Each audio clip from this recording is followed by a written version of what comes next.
Hoy, en 678, matrimonio igualitario. A 2 días de la histórica votación, la embestida de la derecha. Néstor Kirchner, que quiere usar el matrimonio gay para enfrentarse con Bergoglio. ¿Estaría de acuerdo con que una pareja gay, si quiere adoptar a un chico, pueda hacerlo? ¿Por qué no? Una pareja gay, ¿por qué no va a poder adoptar a un chico?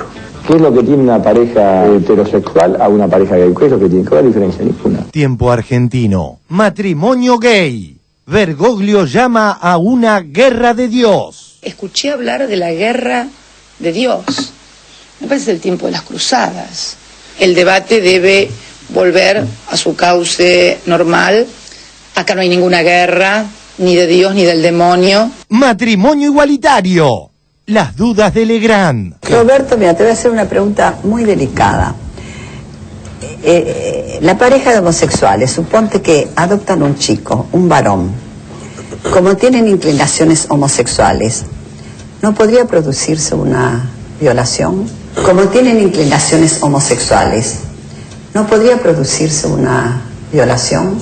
En diputados se ganó cómodamente. ¿Qué hará el Senado? Hemos logrado dar a luz un proyecto alternativo de unión civil. El grupo que ha votado este proyecto, lo que nosotros consideramos que es lo que la sociedad argentina estaba pidiendo. Senadora Negri Alonso, quiero decirle que es senadora representando a la provincia de San Luis por el partido de los Rodríguez Sá.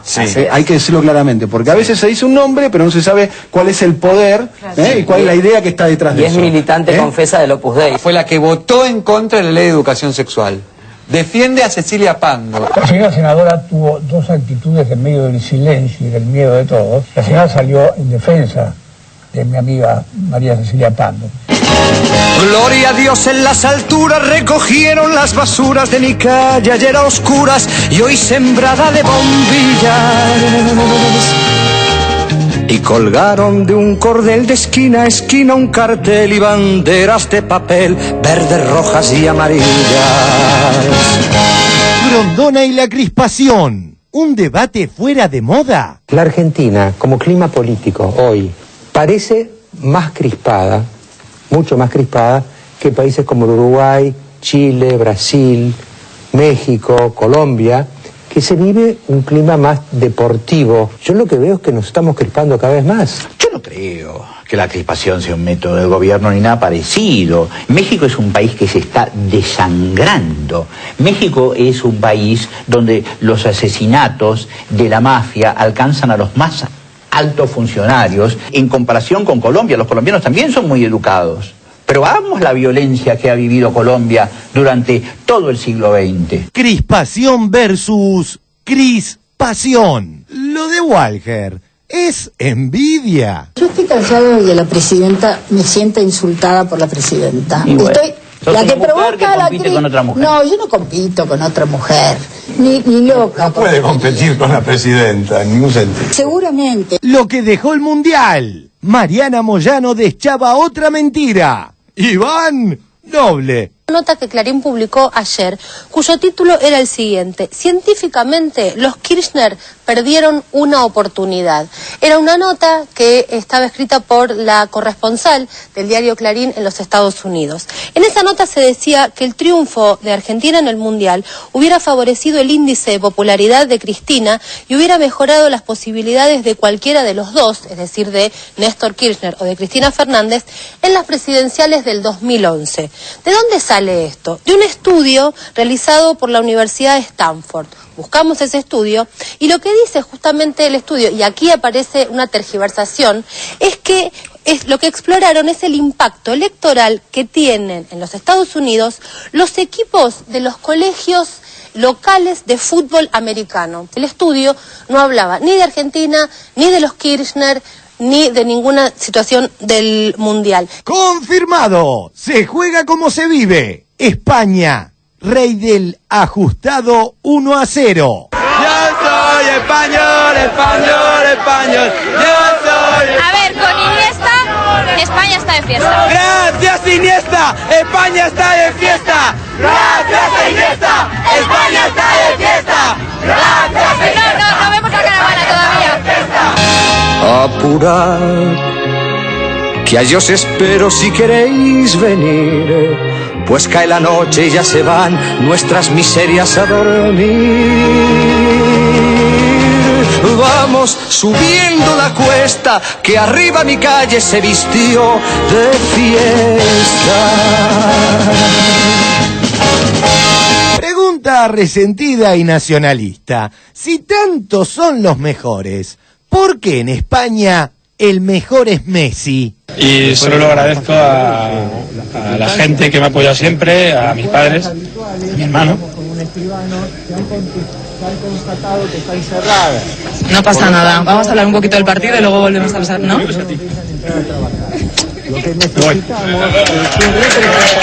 mía. Bueno, pues luego seguimos, ¿vale, Jota? Vale. Sara, qué grande es este capitán, qué grande es este capitán. Sabía que iba a hacer algo, ¿eh? Y hoy el noble y el villano, el prohombre y el gusano bailan y se dan la mano sin importar él es la facha. Juntos los encuentra el sol a la sombra de un farol, empapados en alcohol, magreando a una muchacha. Primer mundo. Italia en venta retrotrae a Argentina 90. En realidad, Argentina sí venta. Me lo mandó el Bergman de centro izquierda.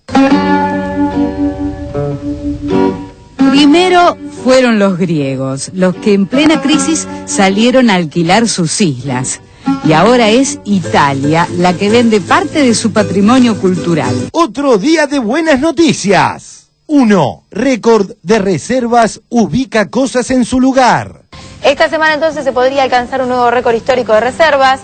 En el mercado descuentan que de mantener su ritmo de compras, el Banco Central superará la marca de 50.517 millones de dólares. 2. Mejoramos posición 2006 y nos aseguramos ser cabeza de serie en 2014. Quedó en sexta ubicación en el Campeonato del Mundo, sí, quedó después de parar por penales. Claro, acá va a quedar sexto, octavo, ¿no? Y ahora octavo, porque nadie más se va a comer 4 goles. En aquel momento Argentina quedó sexto en el Mundial y este año va a quedar quinto. 3. No se hablará más del salamín del pulpo Pol.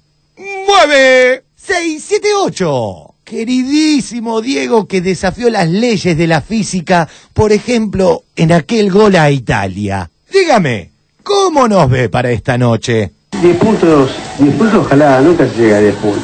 6, a otro 7, otro 8. Y con la resaca a cuestas vuelve el pobre a su pobreza, vuelve el rico a su riqueza y el señor cura sus misas. Se despertó el bien y el mal, la zorra pobre al portal, la zorra rica al rosal y el avaro a las divisas.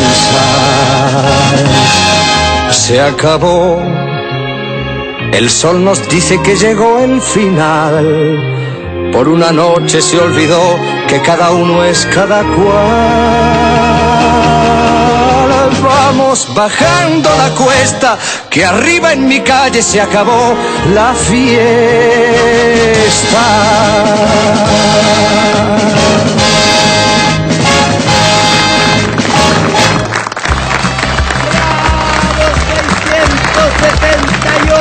Por la televisión pública.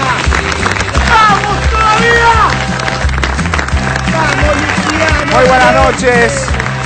Muy buenas noches, bienvenidos a 678. Ustedes saben, los acompañamos durante 1 hora y media en este habitual resumen crítico de lo que ocurre en los medios de la República Argentina. Estimados colegas, muy buenas noches. ¿Cómo andan ustedes? ¿Bien? ¿Cómo les fue? ¿Bien a ustedes? Bien, me ha ido muy bien. extrañamos un poco. Me ha ido muy bien, lo he pasado muy bien, mira. Nos extrañamos No me daban ganas de volver. Barragán tiene lo suyo también. Muy bien, hoy está con nosotros un gran músico, el señor Kevin Johansen. Bienvenido, Kevin, ¿eh? Gracias, Kevin. También está con nosotros el presidente del INADI, el señor Claudio Morgado. ¿Cómo te va, Claudio? Muy bien, empezamos con el primer tema del día, tiene que ver con la ley K del matrimonio igualitario, ¿viste? Que es en general así como lo están nombrando en muchos lados. Varias voces discuten sobre este tema, inclusive una pregunta al menos curiosa de Mirta Legrand. Lo vemos. Ley K de matrimonio igualitario. A 2 días de la histórica votación. Este proyecto de Vilma Ibarra fue tomado políticamente por Néstor Kirchner. Fue un oportunismo político. Y entonces, como ahora perdimos el mundial, el gran tema nacional tiene que ser el tema de las personas del mismo sexo. Néstor Kirchner, que quiere usar el matrimonio gay para enfrentarse con Bergoglio. Les pregunto si es que no cambió la actitud, sobre todo de Kirchner, porque Kirchner se está movilizando intensamente a favor del proyecto en el Senado. ¿Estaría de acuerdo con que una pareja gay, si quiere adoptar a un chico, pueda hacerlo? ¿Por qué no? Una pareja gay, ¿por qué no va a poder adoptar un chico? ¿Qué es lo que tiene una pareja heterosexual a una pareja gay? ¿Qué es lo que tiene? ¿Cuál es la diferencia? Ninguna. Ahora les pregunto si es que no cambió la actitud, sobre todo de Kirchner. Este proyecto de Vilma Ibarra fue tomado políticamente por Néstor Kirchner. Y entonces, como ahora perdimos el mundial, el gran tema nacional tiene que ser el tema de las personas del mismo sexo. Néstor Kirchner, que quiere usar el matrimonio gay para enfrentarse con Bergoglio. Una pareja gay, ¿por qué no va a poder adoptar un chico? ¿Qué es lo que tiene una pareja heterosexual a una pareja gay? ¿Qué es lo que tiene? ¿Cuál es la diferencia? Ninguna. El matrimonio no es una construcción de la Iglesia Católica, es una construcción del derecho romano, que les recuerdo, eran todos paganos. Escuché hablar de la guerra de Dios. Tiempo argentino. Matrimonio gay. Bergoglio llama a una guerra de Dios. Escuché hablar de la guerra de Dios. Me parece el tiempo de las cruzadas. El debate debe volver a su cauce normal. Acá no hay ninguna guerra, ni de Dios ni del demonio. Lo que la ley de matrimonio igualitario hace no es obligar a la gente a que se casen con personas del mismo sexo, sino simplemente toma cuenta o da cuenta de una realidad que es preexistente. Es justo reconocerle ese derecho a las minorías, y creo que una distorsión terrible de la democracia sería que las mayorías, en ejercicio de esas mayorías, le negaran derechos a las minorías. Yo no entiendo la urgencia de votar esto que no está en la agenda de los argentinos, ¿eh? Pero de todos modos, yo soy argentino, de todos modos, no está, bueno, pero de la mayoría de la población no. Cuando vos legislás no para una minoría, sino para la mayoría. Cuando vos legislás no para una minoría, sino para la mayoría. Una distorsión terrible de la democracia sería que las mayorías, en ejercicio de esas mayorías, le negaran derechos a las minorías. Nicolás Alessio, al que me da mucho gusto saludar. ¿Cómo está, padre? Buen día. Hola, ¿cómo estás? Muy bien, acá estamos. El matrimonio para todos y todas, el matrimonio homosexual, es un punto de inflexión. Acá se trata de dejar atrás posiciones claramente discriminatorias. ¿Podría decirnos desde la religión, desde sus convicciones religiosas, desde la Biblia, si fuese necesario, algún argumento más a favor del matrimonio homosexual? Primero hay que sostener que Jesús, que es el centro de la revelación bíblica, jamás condenó a un homosexual, jamás, por lo tanto, hubiera condenado el matrimonio homosexual. Y sí, en cambio, Jesús se enfrentó con mucha autoridad y con mucha contundencia con aquellos sectores de la sociedad de su tiempo que se creían dueños de la verdad, que se creían los puros. Es decir, que si hay que tener en cuenta la actitud de Jesús, a quien nosotros queremos seguir, acá hay que ponerse al lado de esta comunidad que son los homosexuales, que a lo largo de la historia han sido castigados, maltratados, vistos como enfermos, como desviados, discriminados. Me parece que hay que sanar esa herida, y lo que hoy Jesús haría es estar al lado de ellos, sanando estas heridas y reivindicando todos sus derechos. Eso es mucho más evangélico que ponerse en contra. Quienes se ponen en contra con argumentos bíblicos simplemente están usando de una manera prejuiciosa la Biblia, los textos bíblicos. Roberto, mira, te voy a hacer una pregunta muy delicada. La pareja de homosexuales, suponte que adoptan un chico, un varón, como tienen inclinaciones homosexuales, ¿no podría producirse una violación? Como tienen inclinaciones homosexuales, ¿no podría producirse una violación? No, eso es una perversión. Claro, la perversión es eso sí. como una predisposición hacia el hombre, hacia el masculino.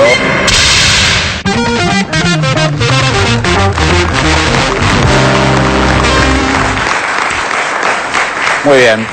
Bueno, a ver, Kevin, ¿qué vistes? ¿Qué quieres que te diga? Hay tantas cosas respecto al tema, ¿no? Últimamente uno piensa tanto sobre la cuestión. obviamente con Alessio me identifico mucho con lo que dice, porque el cristianismo, el sentimiento cristiano es uno de empatía, justamente, ¿no? Que incluye a todos. Después, bueno, pienso mucho en la institución que ha estado más en el tapete en los últimos años respecto a pedofilia, a cuestiones de abusos.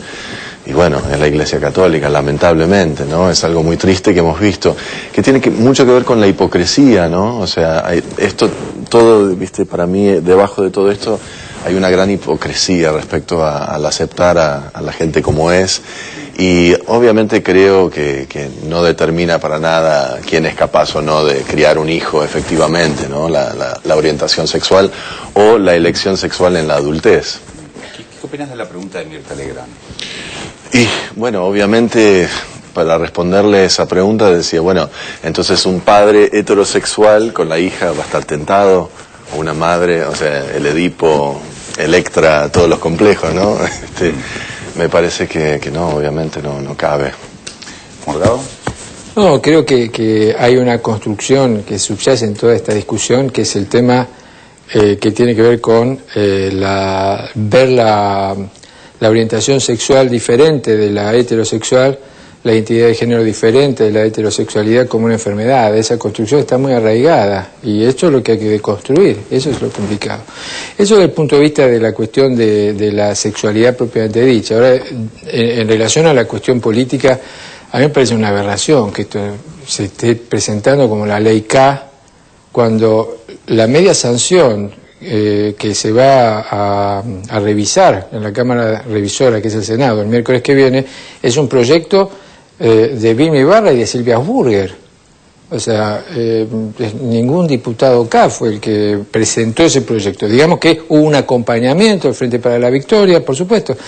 Este proyecto lo votó, entre otros, 2 diputados del PRO, lo votó Felipe Solá. Lo votó todo el bloque del Partido Socialista, ahora lo está defendiendo Giustiniani, lo está defendiendo Estensoro, Cabanchik. ¿Por qué esto de decir que es un proyecto K? Como para denostar, como para decir, bueno, ahora viene la beligerancia, esta cosa de la crispación. No. Es un momento en donde fuerzas de centro-izquierda se han juntado para evaluar, algunas fuerzas de centro-izquierda, se han juntado para realizar una modificación en el Código Civil que es absolutamente pertinente. Pero además un poco Carrió lo que plantea es que, digamos, el seguimiento que hace el gobierno de la ley o el apoyo que hace el gobierno de este proyecto de ley tiene que ver con un enfrentamiento con la Iglesia, con Bergoglio particularmente, así lo plantea Carrió por lo menos. Yo no pensé jamás que la Iglesia iba a salir con esta cuestión cuasi fundamentalista, con esta especie de binladerización de la temática. Realmente me parece absolutamente peligroso.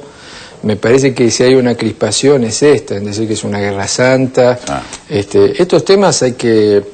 O sea, ¿quién es el que genera el antagonismo? ¿No? ¿Quién es el que genera el antagonismo? Si esto se está dirimiendo en los carriles institucionales que se tienen que dirimir, en la Cámara de Senadores en este caso. ¿Por qué estamos hablando de guerras santas? ¿Quién es el que está poniendo la cola del diablo? Sandra.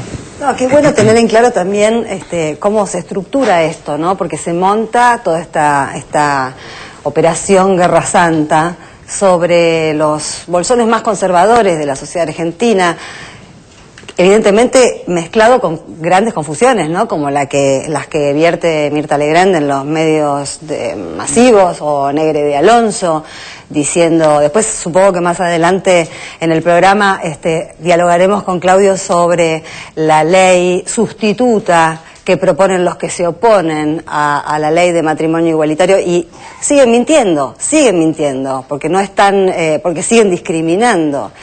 Pero en relación a quienes montan esto, yo recomendaría a los que no la leyeron que lean, porque hay mucha más información de la que podemos dar acá, la tapa de página 12 de hoy, la nota de Soledad Vallejos, donde se cuenta cómo es toda la estructura del Opus Dei que está acompañando toda esta gran movida, donde lamentablemente todos los alumnos de los colegios católicos de la Argentina, no todos esos padres deben adherir a la rama del Opus Dei, y sin embargo todo ese público, toda esa escolaridad está siendo utilizada para esto.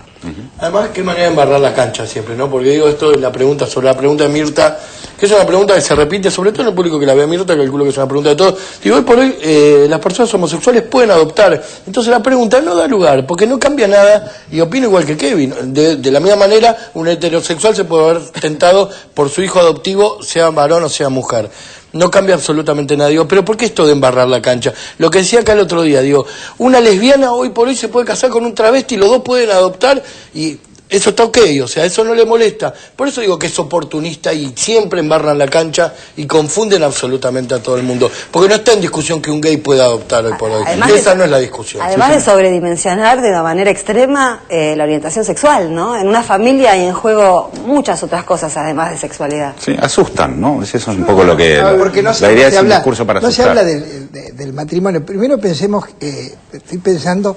Se habla del matrimonio, la idea es una idea puramente sexual, como si la pareja humana estuviera circunscripta a la cama o al ropero, por usar una vulgaridad. Y la pareja humana está construida de protección, de solidaridad, de proyectos de vida, de ternura, te diría de tedio, de ocio, de aburrimiento, como toda la pareja humana. Esa es la convivencia. Pero todo se circunscribe a esta idea pecaminosa que se exalta cuando se trata de parejas homosexuales. Es como si fueran más exaltadamente libidinosos que los heterosexuales. Sí. Este mérito que en el fondo se lo adjudica la señora Mirta Legrand, yo supongo que lo habrá hecho con un dolor de conciencia, porque su hijo, que murió de SIDA, era homosexual y ella lo ocultó toda la vida. Atreverse a decirle eso a Roberto Piazza, teniendo detrás esa experiencia personal, es realmente, la verdad, que sorprendente. Vamos a seguir con este tema, seguimos de hecho con la sección La Radio Ataca, porque Víctor Hugo estuvo hablando ahí sobre el tema de la ley del matrimonio igualitario. Lo escuchamos. La Radio Ataca. Hace unos minutos usted le preguntaba en una entrevista a Artaza si era sincero Cobos en su opinión en contraria del matrimonio homosexual y lo vinculaba a una idea de derecha. Cobos está contra el matrimonio gay. ¿Cómo se resuelve en la interna eso? Y bueno, mire, no hay motivo para no modificar el Código Civil. Ahora, lo de Cobos es convicción. Cobos piensa efectivamente así, se inscribe tan fuertemente en lo que llamaríamos la derecha. Este mensaje para hablar de Cobos, sino para señalarle que somos muchos los que nos oponemos al matrimonio homosexual y no tenemos absolutamente nada que ver con cualquier cosa que se pueda llamar, como usted define, la derecha. Creo que parte importante de lo que ustedes pueden hacer en el periodismo es justamente ilustrar y mostrar los matices, la complejidad de las cuestiones sociales y no la simplificación de decir derecha o izquierda. La coincidencia quizás de tantas personas de derecha que piensan como este señor y de tantas personas de izquierda o del progresismo que piensan en contrario, por ahí hace confundir las aguas. Yo creo que de todas maneras siempre es bueno someterse a un test en el cual uno conteste la verdad, a favor o en contra de la pena de muerte, a favor o en contra de la mano dura, a favor o en contra de la dictadura, a favor o en contra de lo que los militares estén presos o no estén presos, a favor o en contra del ADN de los hijos de Ernestina Herrera de Noble, a favor o en contra de la cárcel en la cárcel para los represores, a favor o en contra de lo que ocurrió en los años 90 en la Argentina. Hay que preguntarse esto. A mí, quizás desde el preconcepto, me da por pensar que hay un sistema de pensamiento en el cual las personas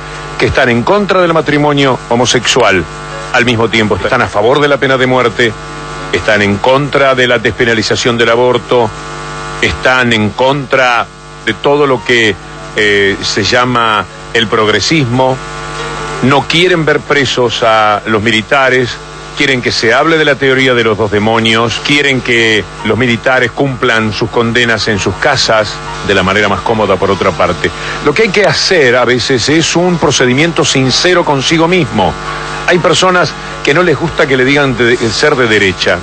¿Qué malo tendría ser de derecha? Nada. Hay personas que, siendo antisemitas, como saben que es muy feo serlo, lo niegan. Y yo no soy antisemita, y después el comportamiento es antisemita. Esta persona puede que tenga un poco de razón y que esté algo más cruzado este rango, este test que yo me permito hacer.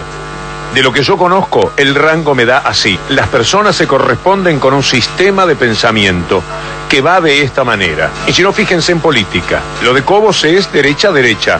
Extrañamente, además, dentro de un partido que ha sido tradicionalmente una centroizquierda, una socialdemocracia.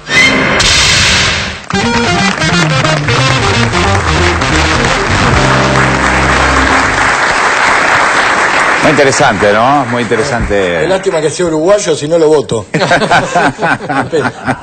No, pero el planteo de él respecto de hacerse cargo de lo que uno piensa, aunque esto tenga una connotación, digamos, en la historia del pensamiento y demás, es muy importante decir, bueno, mi posición es tal, aunque esta conlleve también conflicto, ¿no? No sé cómo lo ves, Kevin. Sí, estoy totalmente de acuerdo con Cabito y con Víctor Hugo. Sí, es como hay que tener menos tapujos con respecto. Bueno, yo tengo problemas con esto y sí, no me cabe y bueno, y tener la libertad de debatir estas cosas me parece que es muy importante y tener estas cuestiones sobre el tapete y que la gente se saque un poco las caretas y diga, bueno, en realidad a mí es como, viste, el famoso, la famosa frase, yo no tengo nada contra los judíos, tengo un amigo judío, no tengo nada contra los negros, tengo un amigo negro. Yo como músico puedo decir, no tengo nada contra los críticos, tengo un amigo crítico, viste, o sea, podríamos seguir así como, ¿no? Ad eternum. Pero sí, es como, realmente me parece que es un momento para aprovechar toda esta cuestión. Sí, además los cambios ponen en superficie esos conflictos. Esto es lo que me parece que pasa claramente con esta ley. O sea, se propone un cambio muy importante o se propone un cambio y pone en superficie un conflicto ideológico que no estaba visibilizado, digamos, hasta ahora, o por lo menos no estaba tan evidente. Fíjate que en relación a esto es muy curioso que para no exponer brutalmente o cruelmente un pensamiento que podríamos llamar de derecha, se utilizan subterfugios constantemente, que es crear eufemismos. El proyecto que se presentó y que tiene dictamen de comisión, hay que ver si por cuestiones administrativas se vota este miércoles, que es el proyecto de unión civil, que también tiene dictamen de mayoría. Hay que ver si se vota porque hay una cuestión administrativa que está en disputa, digamos, ¿no? Que eso amerita, digamos, otra discusión. El pero proyecto justamente hecho por el Grupo ADES. El proyecto es el mismo proyecto que votó en contra del proyecto que viene de diputados. Las mismas 9 personas votaron a favor de otro proyecto, que es el de Unión Civil, pero hay que ver si se trata en el recinto este miércoles. El proyecto de Unión Civil es una especie de eufemismo que encima se presentó arteramente como un proyecto superador del proyecto de adhesión o rechazo a la ley de matrimonio que viene de la Cámara de Diputados. ¿Por qué? Justamente decimos que se presenta arteramente como un proyecto superador. Porque dicen, se presenta como un proyecto que lima asperezas y que recoge lo mejor de los dos lados. En absoluto, eso es una falacia flagrante. A tal punto que nosotros estuvimos trabajando como INADI en la elaboración de un informe técnico, que lo presentamos hoy a la tarde, en donde justamente lo que decimos en este informe, es un informe de 20 páginas, en donde decimos justamente y demostramos que este proyecto de unión civil es un proyecto discriminatorio. Está violando la ley 23.592, que es la ley antidiscriminatoria, está violando tratados internacionales, está violando el Pacto Internacional de Derechos Económicos, Sociales y Culturales, pactos internacionales que tienen rango supralegal en nuestra Constitución, en el artículo 75, inciso 22 de la Constitución aprobada en el 94. ¿Empeoraría la situación? Empeora absolutamente. Claro. Primero porque genera una segunda categoría, o sea, establece una categoría de unión para personas solamente porque tienen una orientación sexual y una identidad de género diferente a la heterosexual. Entonces, para ellos tenemos esta institución. Para los heterosexuales, matrimonio. Esto es la misma construcción que edifica un régimen de apartheid, por ejemplo. El régimen de apartheid que estuvimos viendo ahora en Sudáfrica, cuando afortunadamente abandonó en Sudáfrica cuando vimos el Mundial, es exactamente esto, o sea, se generan instituciones, lugares físicos, lugares simbólicos, lugares culturales para personas solamente por pertenecer a determinado grupo, por determinado grupo. Sí, transporte, todo, digamos. Exactamente. Pero además, en este proyecto, cuando te pones a analizar artículo por artículo, hay cuestiones que son realmente increíbles. Por ejemplo, todo lo que tiene que ver con el sistema, con el régimen patrimonial, es absolutamente diferente de los derechos que tienen las personas heterosexuales. O sea, acá no se conforma, no hay una sociedad conyugal, no hay bienes gananciales, es todo sujeto a convenios. No hay herencias y no hay testamento. Exactamente, no hay obra social, no hay todo eso está conveniado, o sea que hay que dirimirlo en una instancia privada.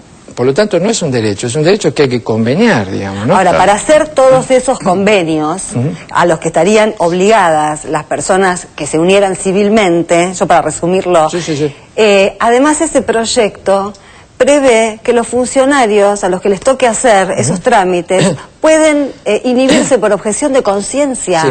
Esa es la objeción de conciencia, es el artículo 24. La objeción de conciencia es una figura realmente, primero que es ilegal, porque va en contra de lo que es la ley de administración pública. O sea, una persona no puede objetar, mira, ustedes dos son gays, no, entonces yo me excuso y no los caso. Porque hoy empezamos con eso y mañana decimos, mira, ustedes son judíos, no, no, ustedes son discapacitados, no, entonces, afrodescendientes. ¿Cómo termina eso? Vos opones, entonces no te caso. Es una cosa de locos, no se puede habilitar no se puede legalizar la discriminación. Y el artículo 17 habla justamente de que para estas personas, para los homosexuales, específicamente lo dice, no se permite la adopción ni la fertilización asistida. Cosas que hoy están vigentes, o sea, es una involución absoluta en los derechos civiles ya adquiridos, violando absolutamente todos los tratados internacionales que firma el país. Entonces nosotros decimos, esto es discriminatorio, nosotros como nadie tenemos que prevenir los actos y los hechos de discriminación. ¿Por qué? Primero porque es discriminación en sí, y segundo porque esto generaría una enorme cantidad un aluvión de juicios contra el Estado que serían absolutamente viables. Claro. Así y salen beneficiados de nuevo los que pueden pagarlo. ¿Y hay una diferencia, por ejemplo, entre eso y, no sé, la búsqueda de una raza superior, que de un pensamiento casi hitleriano? Yo creo que es lo mismo. O sea, lo que, digamos, por eso digo que es un eufemismo, para no decir, miren, yo la verdad que pienso que los homosexuales son enfermos y habría que meterlos en hacerle electroshock a todos ellos. En lugar de decir esto, decimos, bueno, vamos a ver algunas formas que no sean tan duras, pero que en realidad representen lo mismo. Algún outlet legal, ¿viste? Totalmente. ¿Cómo metemos esto dentro de un pensamiento tipo tercera vía, digamos, no? Claro. Es realmente siniestro, porque aparte se presenta como proyecto superador. Esto es lo que a mí me rompe la cabeza. Por no decir otra cosa. Mira, pero lo entendía. Si te pones en biblioteca matrimonio, en cualquier red, gratuitamente y en tu casa, en un locutorio, vas a encontrar una información maravillosa que no los voy a abrumar porque además no tengo tanta memoria. Todas las relaciones humanas que ha habido desde la antigüedad, de la más remota histórica, han sido infinitas. ¿Qué quiero decir? Lo heterogéneo de la combinación hombre-mujer, mujer-mujer, hombre-hombre, hombre-caballo, hombre-gato, hombre-araña, es infinita. ¿De qué estamos descubriendo? Y la han legitimado culturas en el mundo y hoy hay culturas que tienen distintas maneras de entender el matrimonio y la pareja humana. Por lo cual, estamos hablando de una cosa antigua, en donde en realidad de lo que estamos hablando es del poder. Del poder de la Iglesia en la sociedad argentina, del poder que tiene en la democracia. La pregunta es, ¿tiene que tener poder en la democracia de los hombres corrientes la Iglesia? ¿O tiene que tener poder en sus templos? Esta es la diferencia. Barragán. Yo ya lo dije, creo que mis compañeros no están de acuerdo en esto, en cómo dimensionamos el tema de la Iglesia, y parece que se pone todo en el Opus Dei, en los ultramontanos. Yo creo que es la Iglesia, hay que ser católico para pensar, digamos, alcanza con ser católico para pensar que los homosexuales están enfermos o son gente con muchos problemas. Pero no es así, porque hay muchos curas que están diciendo lo contrario, hay muchos católicos que están diciendo lo contrario. ¿Cómo que no? Se representan a sí mismos, no representan a la jerarquía. La Iglesia es una institución globalizada, milenaria, y que tiene un verticalista, tiene un señor que es Joseph Ratzinger. ¿Y a quién representa? ¿Cómo es? Ese señor es el que de ahí para abajo Lamento estar a favor, representa a Dios. Dios no marcha. Baja toda la línea de lo que después, o sea, Bergoglio no responde a lo que le parece a De la Serna, a Eduardo De la Serna o a Alessio. No, responde a la estructura del Vaticano. Claro, entonces me parece que estamos sorprendidos y nos desgarramos. Yo comprendo el argumento. Lo que pasa es que nosotros somos un Estado laico. y un Estado laico tiene que dirimir las cuestiones de derechos civiles. Y realmente es así. Entonces, yo no es que esté en contra porque de nosotros esto. nos estamos estoy en contra metiendo... con desgarrarnos y no puedo creer que ella hizo esta gente medieval. No, se presenta así. esa falsa opción, digamos. O sea, nadie está hablando de la autorregulación que tiene cada culto en relación a sus sacramentos. O sea, no nadie es un está culto diciendo... más. No es un culto más, la Iglesia Católica en Argentina. Totalmente, pero nadie está diciendo, bueno, admitan a los homosexuales que se casen en la Iglesia Católica y que tengan el sacramento, porque sabemos que eso no lo va a admitir la Iglesia, claro. Y quizás esté bien que no lo admita la Iglesia, porque es su forma de autorregulación. Pero esto que no lo deslicen a la unión civil. Porque justamente en el ámbito de la civilidad estos temas no se tienen que dirimir. Lo que pasa es que habría que hablar de qué papel, con lo que acaba de decir Barón. Acá el problema es que cuando querés mover una pata para acá y resolver una cuestión en el Senado, primero tenemos que resolver cómo nos llevamos con la Iglesia. O si nos seguimos llevando con la Iglesia como si fueran otro partido político o un metapartido político. A ver, porque Sandra quería responder. No, lo que a mí me parecía, por un lado, es que a pesar de que siempre tuvimos una Iglesia Católica reprochable, porque todavía estamos esperando que nos expliquen qué hacían los capellanes o la gente como von Bernich o como Monseñor Plaza en la dictadura, nunca lo explicaron, nunca hicieron autocrítica, todavía estamos esperando que expliquen a un padre Grassi. Y que no eran de Opus Dei, perdón, no eran de Opus Dei. A eso iba. A pesar de que sabemos la Iglesia Católica que tenemos, y la Iglesia Católica tiene una deuda pendiente con la ciudadanía argentina, tiene cosas que decir y nunca las dijo. A pesar de eso, esta Iglesia nunca fue tan radicalmente reaccionaria como está siendo en estos días. Es la parte más reaccionaria del hueso de la Iglesia. Están defendiendo su lugar. Están defendiendo, Sandra, porque son los mismos que de siempre. Lo que pasa es que ahora les pusieron el dedo acá y lo están defendiendo. Pero además ven una situación política. Perdón, yo creo que ven no que se ve claramente una situación política. Perdón, esto, Orlando, déjame decirle. Ven una situación política en la que hay una política que está avanzando claramente en contra de sus intereses. Entre otros, se va a discutir más adelante la ley del aborto, va a haber una serie de temas que afectan los intereses habituales de la Iglesia. Esto se debe venir, porque la orientación del gobierno, obviamente, y acá se me ocurre una táctica, o no sé si es estrategia o táctica, que el gobierno debería... ¿Puedo dar un consejo así? Y sí, dale, es gratuita, la palabra, a mí sí. Yo te lo acepto a todos. La palabra es gratis. Mira, yo creo que el gobierno, cuando está a favor de una ley o de un proyecto, debería decir que está en contra. Eso le daría mucho resultado en los legisladores. Está bien, está bien. Yo cuando quiero decir que me opongo absolutamente al matrimonio de homosexuales porque los considero enfermos, digo que hago una unión civil y que es superadora. Más o menos la misma. Kevin, perdón. No, creo que estamos hablando mucho de la negación, ¿no? De gente en particular y también de instituciones que están negando ciertas cosas que son reales. Lo que hablábamos un poco de la variedad y de lo hermoso que es el ser humano en sí mismo y los roles que nos aplican, ¿no? Que nos imponen un poco, ¿no? Como el macho es George Clooney o Brad Pitt y la hembra es Angelina Jolie y todos vamos ¿no? como pequeños ¿cómo es quería decir una cosa biológica, bueno, pero ahora no me sale. En esa sí, es verdad, ¿viste? Y te toco el hombro mientras. Ay, pero se consumó un matrimonio. Ahí va, sí.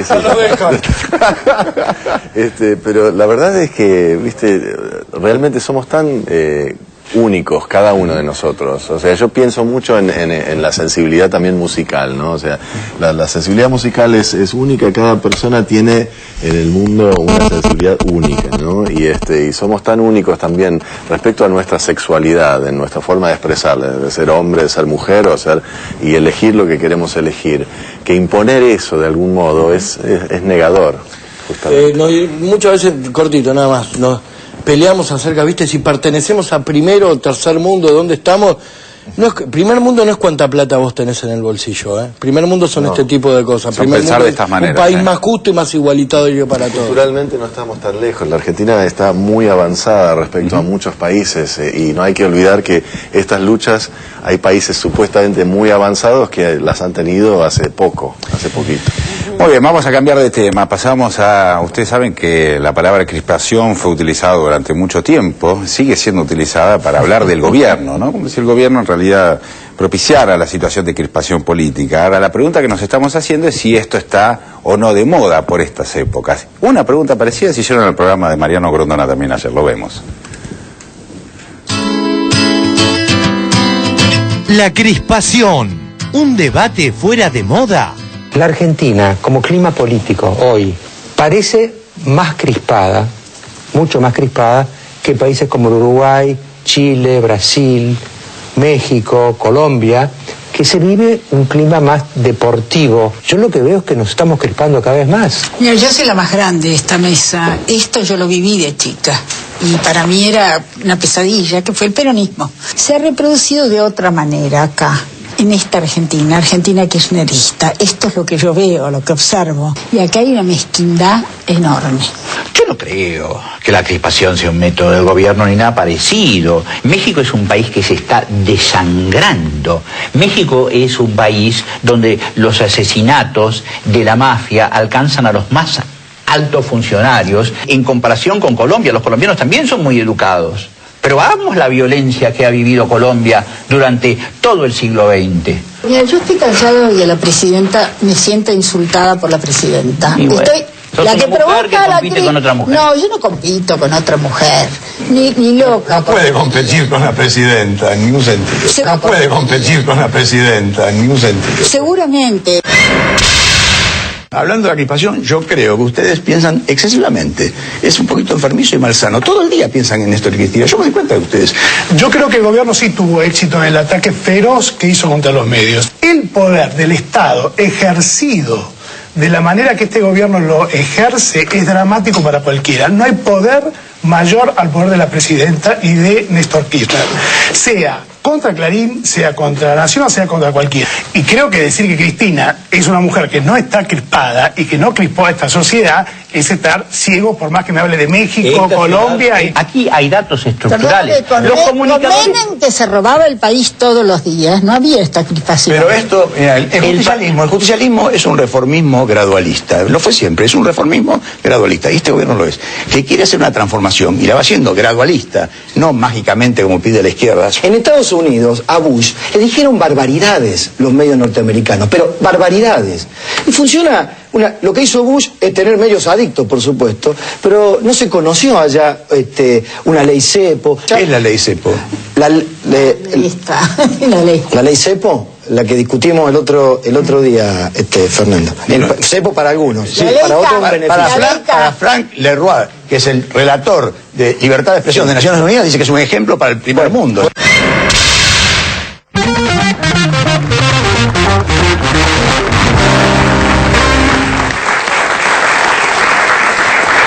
Bueno, a ver, Claudio. No, bueno, son maneras de dimensionar la política. A mí me parece que yo creo en la política como confrontación. A mí me parece que cuando se realizan transformaciones, digamos, cuando se realizan transformaciones profundas en lo que tiene que ver con las relaciones de poder existentes, bueno, evidentemente esto no se hace de una manera de cosas, pase usted, señor, ahora vamos a desinvertir en los medios monopólicos que están así construidos desde hace 20 años, y por favor no lo tome a mano, es algo personal. O sea, evidentemente la confrontación tiene que ver justamente con una forma de encarar la política, cuando vos realmente querés dirimir cuestiones de poder y querés trabajar o transformar las relaciones hegemónicas existentes. Lo que pasa es que es un partido político que nosotros no estamos acostumbrados. Siempre hemos tenido democracias que estuvieron transando de alguna forma con las estructuras de poder existentes y nunca hubo transformaciones de base como las que estamos viendo. La transformación de la ley de medios es esto. Entonces esto se puede hacer no en un clima como ellos están diciendo antagónico. Esto puede ser agónico dentro de las cuestiones institucionales que admite nuestro sistema democrático, que es como se están produciendo. Las discusiones están pasando por el Parlamento. La ley de medios pasó por el Parlamento. Esta ley de matrimonio, que también es una discusión por poder simbólico, por poder cultural, todo esto está pasando por el Parlamento. Este es el marco institucional que tiene que tener este tipo de enfrentamientos. La política para mí es este tipo de enfrentamientos y la verdad que no lo veo como crispación, sí como confrontación. Sandra. Yo la escuchaba a Silvina Walger y pensaba que es muy difícil discutir con alguien cuando esa persona se pelea con fantasmas, ¿no? Me acordaba de una frase de Hannah Arendt, la filósofa alemana, que es muy interesante, que habla de los prejuicios políticos, y dice que cuando hay un prejuicio político se puede rastrear en la historia que es un trauma no superado. Es algo que sucedió en el pasado, que no se resolvió y que se arrastra colectivamente, ¿no? Y escuchándola a Silvina es evidente que, como cuando uno la escucha a Mirta Legrand decir que tiene miedo del mozo, porque si el mozo es kirchnerista, no sé, le va a traer la sopa fría. Evidentemente están viviendo dentro de una ilusión, de un prejuicio, precisamente, que no se asienta en la realidad, sino en fantasmas que arrastran desde otras épocas. Claro, alrededor de la idea de confrontación, alrededor de la idea maldita del peronismo, del hecho plebeyo del peronismo. Es eso, porque fíjate que el verbo crispar, que lo puso de moda, creo, no quiero darle una autoría que a lo mejor no tiene, Joaquín Morales Solá, en su columna del diario La Nación, tiene que ver con erizamiento de la piel, cuando uno dice el mar encrespado, la idea de que los nervios están tensos y encrespados, por llamarle de algún modo, que es un vocablo, un término que emplea la oposición para decir que este gobierno es el que genera eso, que implica generar discordia en la sociedad. La culpa sería que este gobierno, si fuera un gobierno normal, un gobierno tranquilo, si dejara en el Banco Central arredrado, si no se la tomara con la gente del campo y lo dejara ganar toda la plata que quiere sin ponerle retenciones. Un gobierno que no sea gobierno. Si no se ocupara del matrimonio igualitario, sí. Si no se ocupara, por ejemplo, de considerar la asignación universal por hijo, cosas que generan un cambio en la estructura económica, si no le diera paritarias a los trabajadores para que pudieran acomodar sus salarios, si el gobierno fuera normal, digamos, La Nación y Clarín harían notas positivas, los columnistas estarían no encrespados sino felices, y los que estaríamos encrespados son los pobres, los desprotegidos y los jubilados. Que se oyen poco en general, digamos, o sea que es eso, ¿no? A ver, Kevin. No sé qué decir, la verdad. Pero ¿sentís una situación de crispación o es una discusión, una situación en donde la sociedad está crispada, los políticos están crispados? Yo sinceramente, sí, lo que percibo y respecto a lo que leo, creo que pasó un poco el punto más álgido. O sea, lo que yo percibo, creo que pasó hace de 2 años, 1 año y pico a esta parte, bajó mucho. Creo que pasó más que al antagonismo, a la cuestión de debate, bueno, a ver, demostremos, a ver, sí, la palabra crispación se volvió en contra en ese sentido. Sí, digamos. Yo creo que el que es un poco, bueno, es una cosa muy media inglesa, pero viste la frase de inglesa del que el que pierde, viste, el que patea el tablero pierde la discusión, ¿no? El que realmente pierde los estribos, es un poco el que pierde la discusión, y creo que eso es bastante piola, ¿no? En un punto, pero no, creo que es un momento interesante y que bajó un poco como para que realmente escuchemos lo que quiere decir el otro y lo que está diciendo el otro. Entonces escuchemos el trasfondo de la cosa. Sí, no sé si ustedes piensan que tal vez lo que estamos viendo ahí en el programa de Grondona, hay un poco de nostalgia, que en el fondo la crispación le vino bien a la oposición, sobre todo en la crispación con el momento agrario, aquella vez de las retenciones, que hubo una especie de clivaje que se inclinó para el lado de la oposición. Como ahora, a raíz del bicentenario, de esta nueva tendencia de la sociedad, digamos, a ver otras cosas positivas, yo diría que a lo mejor sienten nostalgia de aquel momento de la crispación. Era funcional. Vamos a seguir con la crispación, en este caso, parte 2. La crispación, un debate fuera de moda. Yo pienso que cierta prensa muy importante de Argentina tergiversa muchísimo, deforma, miente, hace análisis sesgados, y eso es muy irritante, ¿no? Es un poco hipócrita. Atribuirle al gobierno el origen de la crispación. Después que fueron las celebraciones del Bicentenario, yo vi hora clave y estaba el señor Bello, el señor Grondona y el señor Rosendo Fraga, ¿no?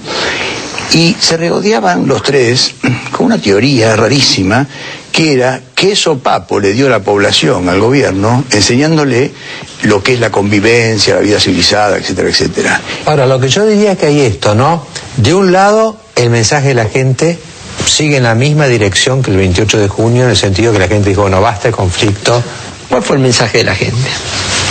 Conciliación, paz, acuerdo, no conflicto, no agresión. El mensaje de la gente fue exactamente lo contrario a lo que es el estilo del gobierno. Se regodeaban los tres con una teoría rarísima, que era qué sopapo le dio la población al gobierno enseñándole lo que es la convivencia, la vida civilizada, etcétera, etcétera. Y acá, en lugar, hay una cosa que se llama hidalguía o hombría de bien. Tendrían que haber dicho, en lugar de estar los tres, usted, Bello y Rosendo Fraga, diciendo que es un sopapo al gobierno, es una lección al gobierno, decir, no, estuvo muy bien hecho, fue espectacular. Fueron millones de personas en la calle sin desmanes, porque sintieron, la gente, el pueblo, la población sintió que había respeto, buena leche, cariño en lo que se les estaba dando. Y la histeria de la sociedad argentina, porque estamos dando vuelta como los ratones encerrados, porque no tenemos proyectos. Si realmente existiera un proyecto y tuviésemos en claro en qué guerra estamos participando, porque el clima que está planteado es un clima de guerra. Digamos, no creo que estemos librando una guerra, pero la batalla, metafóricamente hablando que sí libramos, ¿no es cierto?, es la defensa de un proyecto de redistribución progresista del ingreso frente a las fuerzas que condujeron a esta concentración del ingreso durante más de un cuarto de siglo. Y les voy a decir una cosa, cuando vos me decís que de la corrupción no sé qué, y usted escribe en La Nación hablando de un estado de corrupción, ya no son hechos corruptos, sino que es un estado de corrupción, ¿saben qué están favoreciendo? Que los chorros digan, todos afanan. Si el doctor Grondona dice que todos roban, pero yo salgo a robar. Que los evasores digan, todos afanan, no pago impuestos. Entonces no hablemos, entonces no digamos nada. Están en contra del país. Eso decía la dictadura. Braga. Eso era la campaña anti-argentina de la dictadura. No mientan más. Lo que nunca les voy a perdonar al matrimonio Kirchner, porque ya que estamos en lo último, te digo, acá Cristina no pincha ni corta. Acá el presidente es Néstor Kirchner, y no nos engañemos. Después a esta pobre mujer que viaje, que le hace bien. Lo que quiero decir es que no les voy a perdonar, que no le voy a perdonar es la destrucción de los derechos humanos. Preguntarle a la gente pobre, y todo para los derechos humanos, la gente no entiende los derechos humanos. Con eso, Silvina, has demostrado el nivel de tu discurso.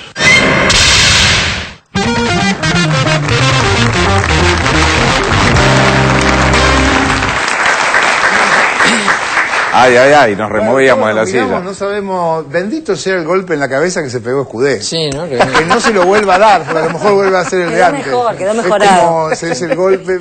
Pero Escudé también decía algo acá muy interesante, creo que alguna vez lo dijimos, sobre la crispación y la violencia, la discordia, la confrontación y finalmente caos y guerra. Y que este país es un país absolutamente pacífico, sin conflictos en la calle, no hay heridos, no es que no hay muertos, no hay heridos por cuestiones políticas. Vivimos la peor crisis y lo que tuvimos fueron 30 muertos, digamos, por la represión policial en el peor momento del país, un país que estuvo a punto de desmembrar. Con lo cual, digamos, está tan exagerado, ¿no? Y, digamos, y gente para la cual la civilización y los modos civilizados es Roca avanzando hacia el sur, exterminando al indio. Esa es la civilización para Grondona. Entonces, y después te hablan de crispación. Sí.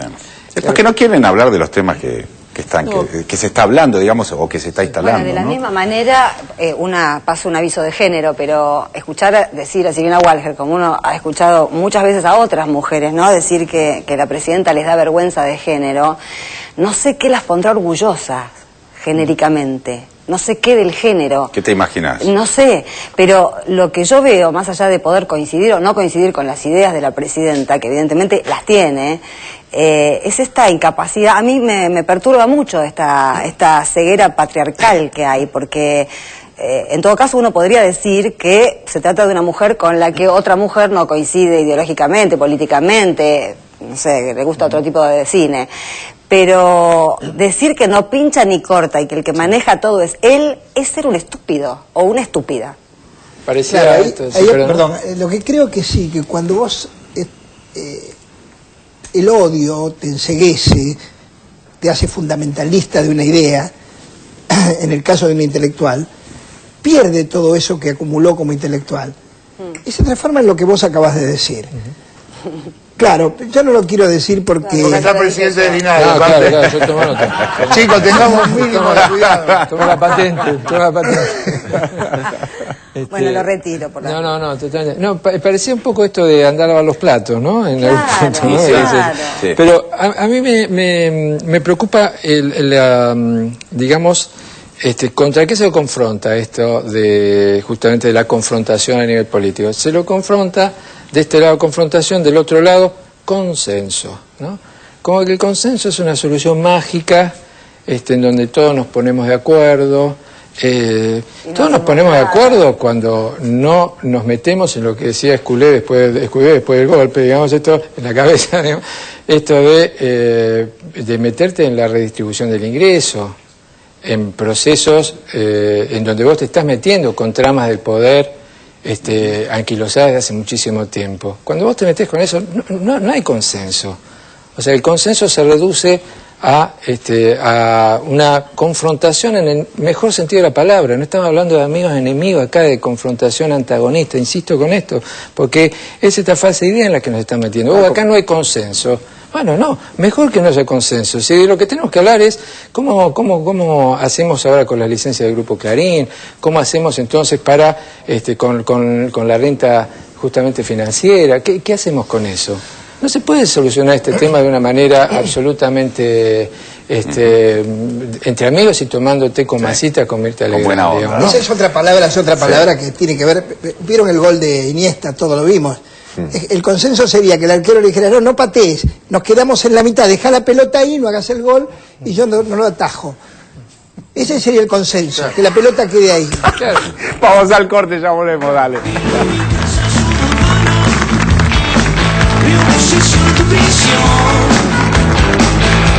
mi casa, su